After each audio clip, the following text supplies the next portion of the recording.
on the wrap-up show.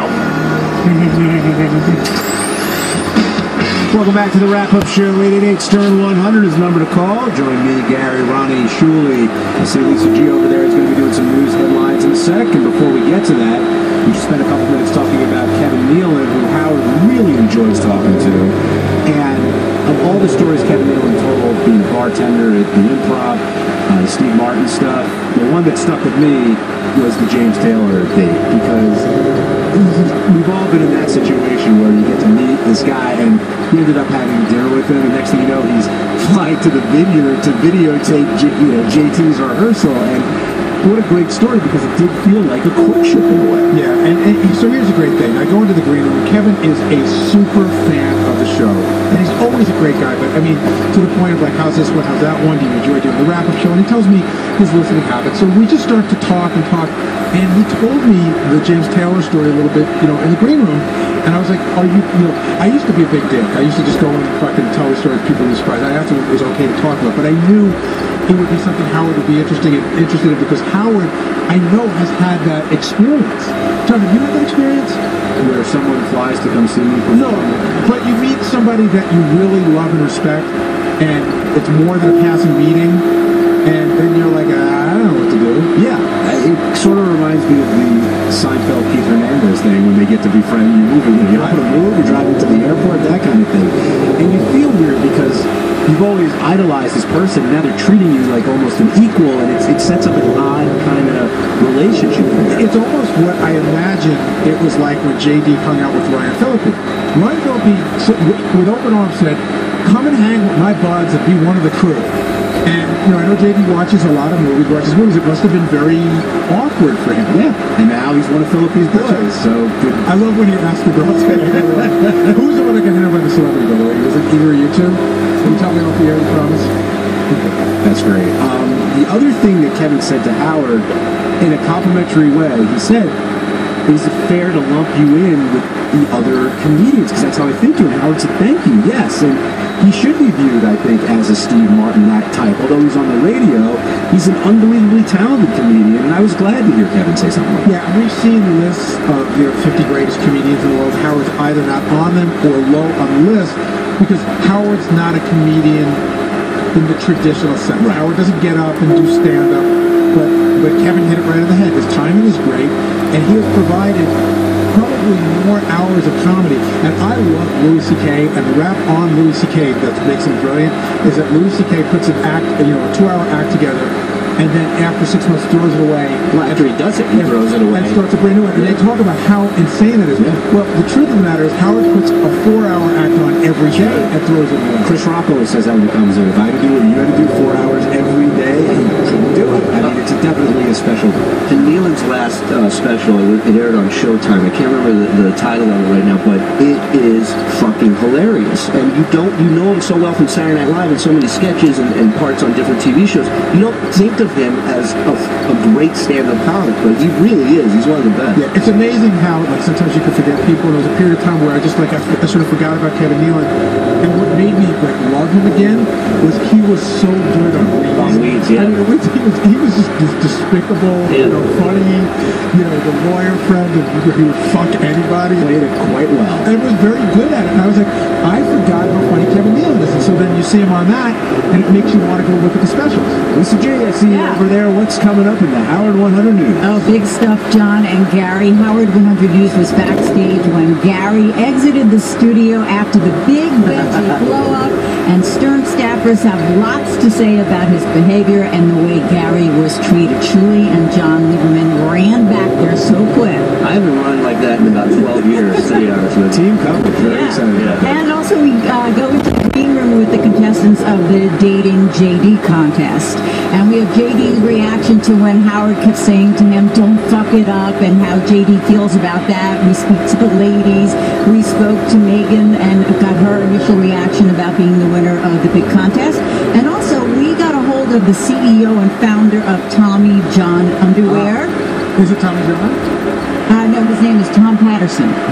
Yeah, and so John's his middle name. By the way, I had a great opportunity to sit next to Tommy John at a charity dinner last year, and I was looking him up, and here's a fact on Tommy John that I love. He, I believe, is the pitcher with the most wins that is not in the Baseball Hall of Fame. I think he's got 286 wins and is not in the Baseball Hall of Fame. But he was a great pitcher. And he's got that surgery to have, so there you go. Yeah, so all that and much more in Howard 100 News coming right up. Very exciting. Let's wrap up this wrap-up show hour going. Garrett, what do you got?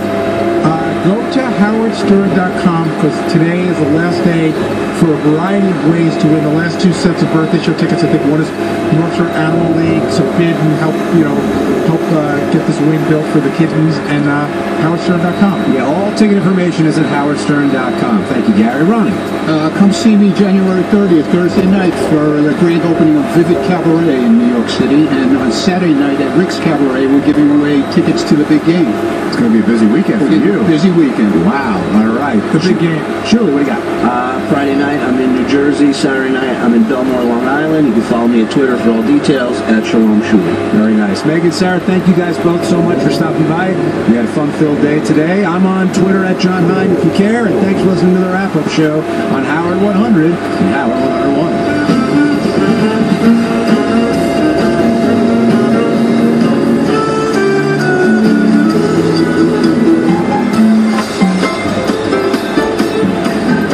Guess who turned down tickets to the birthday bash?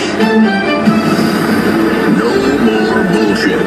This is a Howard 100 News Brief. I'm Mike Henry. Howard Stern's birthday bash, the hottest ticket on the planet. Everybody wants one. Yet one whackbacker says, thanks but no thanks. It's a Howard 100 News exclusive. Hello? Mr. Martin, Hey, Jim. how are you, sir? It's Shuli calling. Julie. Riley Martin is one of a kind.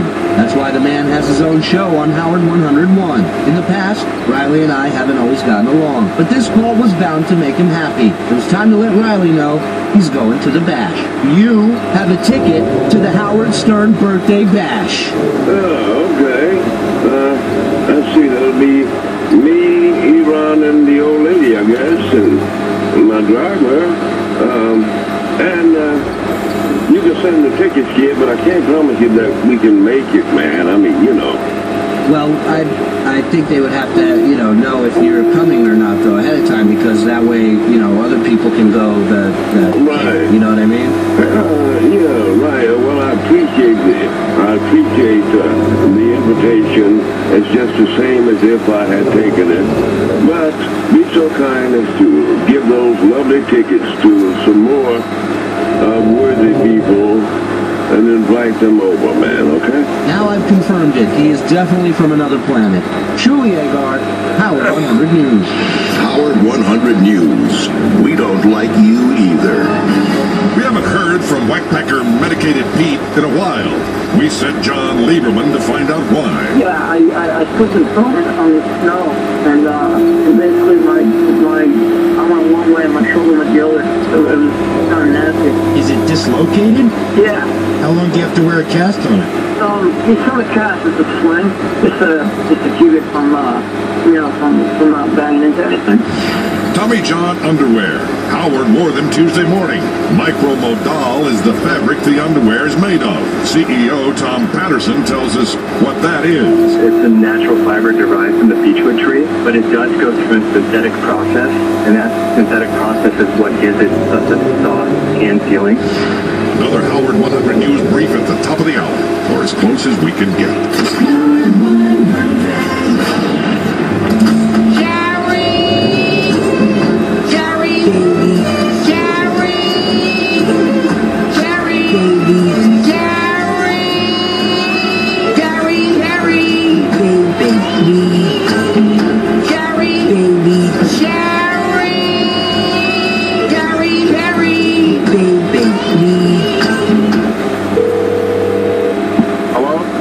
Hey, how you doing?